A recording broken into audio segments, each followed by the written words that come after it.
آپ نے فیصلہ کرنا ہے کہ کیا ہم نے اسی طرح چلنا ہے؟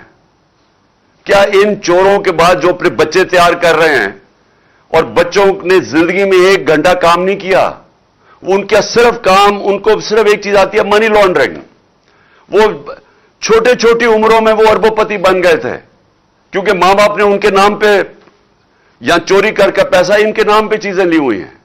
یہ جو 4 لندن میں مہنگے اربوں روپے کے مے فیئر کے جو اپارٹمنٹس ہیں، یہ مریم کے نام پہ تب تھی جب یہ کوئی 20-21 سال کی تھی.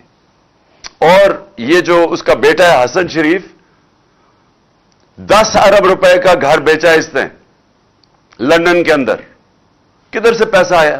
تو یہ سارے بچے شروع میں ہی یہ جو تیار کر رہے ہیں بچے، ان کی یہ خاصیت ہے کہ یہ منی لانڈررز ہیں سارے. وہ بلاول، اب بلاول میں آپ کو یہ بتاؤں کہ سیاست میں تو اس کا کوئی مستقبل ہی نظر آ رہا. اردو ابھی تک صحیح طرح بولا نہیں ہے، یعنی ہر دفعہ اردو بولتا ہے تو اور لوگوں کو سمجھ نہیں آتی کیا کہہ رہا ہے. لیکن اس کا میں آج آپ کو پیشن گوئی کرتا ہوں، اس کی زندگی کا زیادہ حصہ کس پہ لگے گا کہ اس کے باپ نے چوری کر کے پیسہ دنیا میں کدھر کدھر رکھا ہوا ہے. یہ اب ڈھونڈتا پھرے گا کہ اس کے باپ نے چوری کا پیسہ کدھر کدھر رکھا ہوا ہے. تو ان کے نیچے اگر یہ کوئی سمجھتا ہے کہ یہ ایک عظیم قوم ان کی غلامی کرے گی، یہ قوم کبھی یہ تسلیم نہیں کرے گی ان کو. اس لیے یہ مارچ ہے، اور یہ جو حقیقی آزادی کی مارچ ہے یہ ابھی ختم نہیں ہوگی. میں آخر میں بتاتا ہوں کہ ہم نے کس دن کیا کرنا ہے، لیکن میں یہ آپ کو بتا دوں کہ یہ مارچ، یہ جب تک ہم اس ملک کو حقیقی طور پہ آزاد نہیں کرتے ہم نہیں رکیں گے. آپ تو حقیقی آزادی کی میں ساری قوم کو یاد کرا دوں، 2 اس کے ستون ہیں جس کے اوپر حقیقی طور پہ قوم آزاد ہوتی ہے. سب سے پہلا، قوم کے فیصلے قوم میں ہوں، کسی اور قوم کی غلامی نہ کرے. ہم کسی سپر پاور کی غلامی نہ کریں.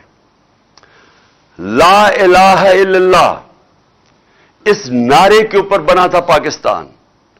لا الہ الا اللہ ایک دعویٰ ہے کہ میں آزاد ہوں، میں صرف ایک اللہ کے سامنے جھکتا ہوں، باقی میں آزاد ہوں.